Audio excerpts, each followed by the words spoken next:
in battle, any leader, any great leader, the last thing they think about is fear. You can't take fear on the battlefield. It's the one thing, and that's what Russell's talking about. It's the one thing when you cross the line, you already know game on. There ain't no ifs, ands, buts about it. Lock up, put chin straps on, whatever you got to do. But never, and I'm telling you, this is what's funny. I shared this with him 2 years ago in a playoff game in Carolina, because I watched him while I'm on the field, and I'm saying to myself, if I'm playing against you, I'm trying to, every time I see you lay on the ground, I may lay on you a little longer because I know you're going to keep crying. I told him, don't you ever let nobody see weakness. If you show somebody weakness, they will find it. And for him to, look, to be frustrated is one thing. That's a totally different conversation. I get it, right? That's what I'm saying. I want him to be clear of what I'm saying. I 100% get that he should be treated fairly in the pocket. I do not understand you saying I'm scared.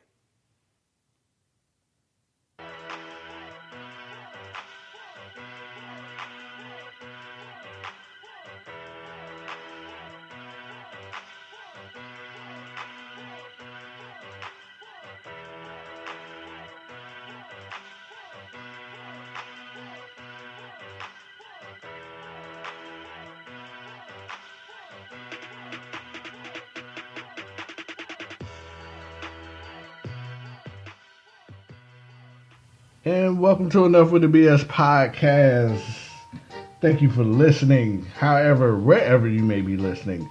My name is Tyler Butler, and this here to the right is my right-hand man, Josh Smith. Yes, sir. Josh, what's really good, man? I'm here, man.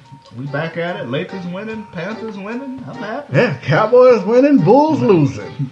But you're okay. The hey, man, the only thing I got to say is go Cubs, go. Yeah.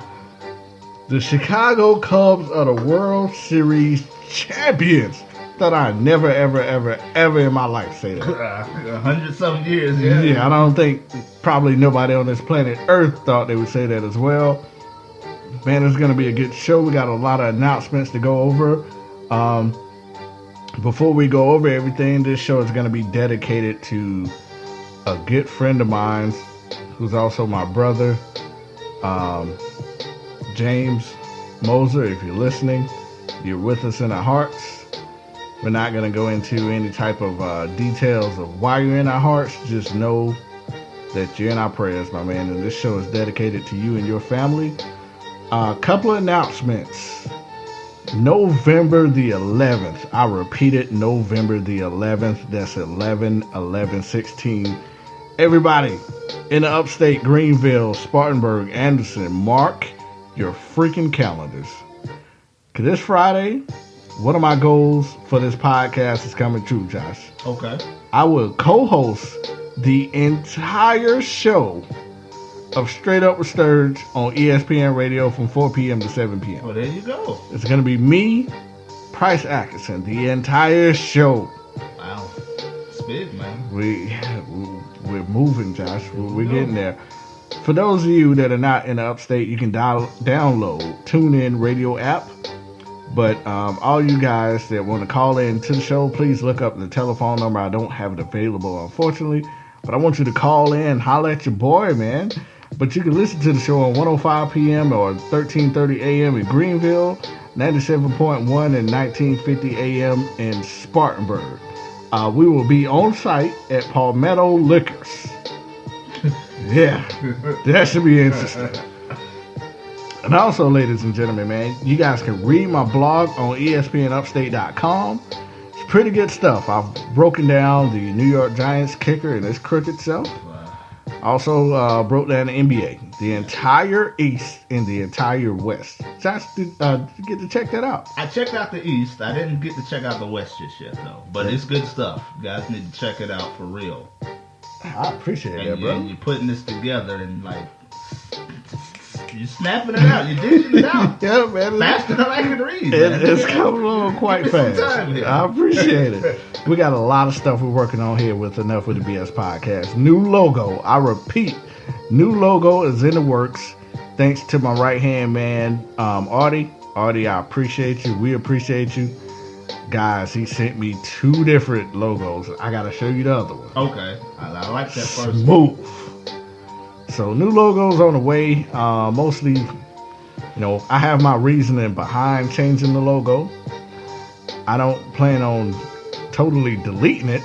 We're going to keep it. It's almost going to be like, how Sacramento Kings have 3 different logos. Yeah. It's going to be like that. So, just something a little new.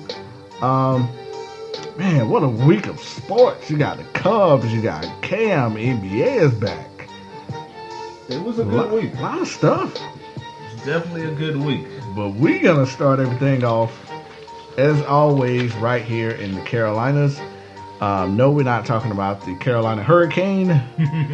We're not talking about the Carolina Trojans. We're not talking about the Greenville Drive. The Groove, maybe? The Groove. No, not the Groove. No, not even the Charlotte Hornets, who was 4-1 and second in the East at this time. I'm kind of The shocked. Charlotte Hornets. But Clifford's a good coach. I'm not too shocked. Yeah, we're going to start off in Charlotte. Okay. Cameron Newton. Thank you. Well, Josh, Cam was back in the news this week. Yeah. Pretty much trying to prove his point about the illegal hits that he's taking to his knees and to his heads. And I don't want to speak for Cam, so let me play what Cam had to say. And you guys know how we do on Enough with the BS podcast. After we play the soundbite, make your own decisions. Come up with your own conclusions. But here we go. Check it out.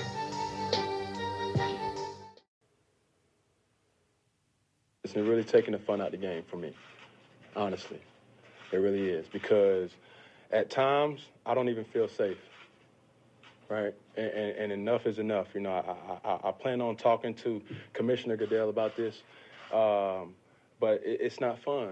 And I don't know what I have to do when you constantly see the hits, when you constantly see flags being picked up, when you're constantly seeing flags not being thrown, and to see other quarterbacks getting it, lesser hits, lesser physical hits, then it's taking the fun for me out. I'm just being honest with that. I showed a lot of frustration today, and I apologize to the referee, who I was talking to, but I don't think it's a person that can go through what I go through and still keep their head. You know what I'm saying? And hits to the head, that's one thing, but when you're not protected in the pocket, that's another thing. And the story of my life ever since I came in is just, well, we missed that one. I'm sorry. I try to get it. That's bullcrap. Bullcrap, he says. Right, Cam. Bullcrap. But Josh, before I get to my point, to your point, excuse me, Mike Piera, the former vice president of officiating, said, "I don't like whiners." The new vice president of officiating said, "Oh man," which is kind of how I stand on it, but he was, saying that there are rules to protect you when you're inside the pocket, but there's also rules when you're outside of the pocket. Oh God! So we can just launch at people? Don't matter where you're at, you just launch at them, huh? That's what you can do? Have at it, Josh. Like, come on, the man ain't said nothing. He should have been said something when they played the Broncos and they were launching themselves off of springboards at his face. He didn't say nothing. He didn't say anything. And then he continuously takes these hits. Today, I watched the game against LA. Guys are leaving their feet. They're leaving their feet and launching at Cam. Where in the rule book, can you leave your feet and hit someone? Can you launch at someone? No. I don't think not so. at all. So why is it okay to launch at Cam? And then the other guys, like the pundits on the these other stations, they're well, Cam Newton, he's just not Cam. It's everybody's getting hit. And you put together some tapes of stupid quarterbacks from Cleveland and the Rams quarterback getting hit. No one cares about them. Show me a hit where Tom Brady got hit like that and they didn't call it. Show me a hit where Drew Brees got hit like that and they didn't call it. You can't do it, Hasselback. Was it Hasselback? It was Hasselback. It was Hasselback. Putting together the backup quarterbacks getting hit. And I was going at it with a couple of the Cam Newton sexuals on Facebook. And you know, I'm not the biggest Cam Newton fan out here. Yeah, you're absolutely right. But see, my take on the situation was, now, I understand what Cam gripe is about this season. Because this season has been outrageous. Yes. Some of the hits he's been taking. What I was trying to argue was, not mostly was the hits illegals. It was just the stat that ESPN had put up there. Mm-hmm. They had the number of hits that Drew Brees, Tom Brady, other pocket quarterbacks were taking compared to Cam, which skyrocketed. I was like, well, if that's the case, maybe he needs to stay in the pockets instead of running. But even when he stays in there.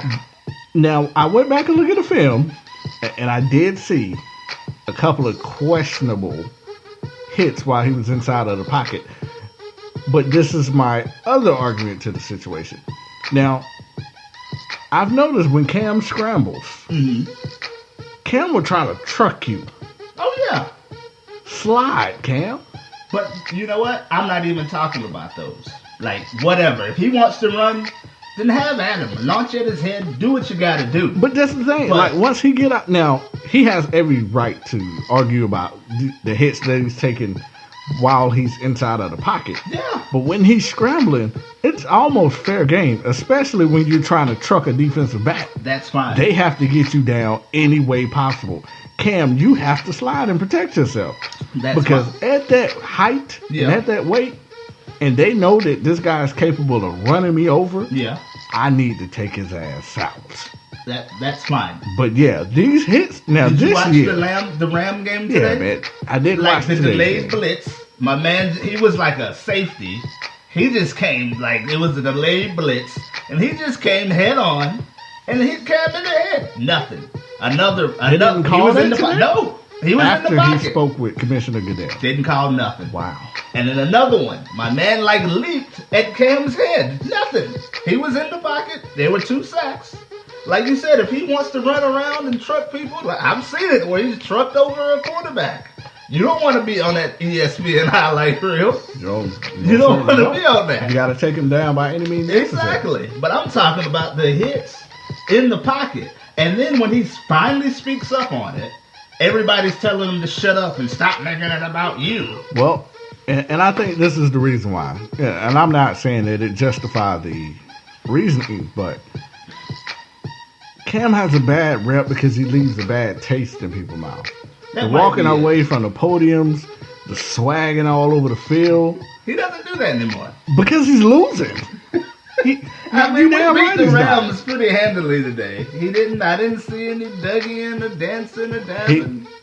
He's not 15-1 like last year. No, we're definitely not that. When Carolina was running through teams last season, Cam was dugging and dabbing all over the field. I thought I was watching a freaking Dougie Fresh concert for a second. Now that they're losing, that's completely stopped. And what the pundits are saying... He was going to stop it anyway. No, it wasn't. He said the dab is dead. He said the dab was dead in the summer. That's because he came up with a new dance. He just haven't had an opportunity to display that dance yet because they've been losing.